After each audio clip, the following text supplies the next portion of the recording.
When replacing the seal on the Sydney Smart toilet, always start by returning the water off at the wall. Remove the lid. Reach in, grab the center mechanism by the top, and turn counterclockwise until you hear a click. Lift the mechanism out. At the bottom of the mechanism is a seal. Remove the seal and replace with a new seal.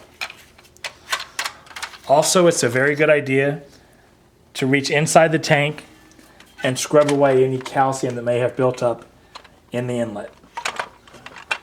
After you do that, put the mechanism back at the 11 o'clock position and click it into place.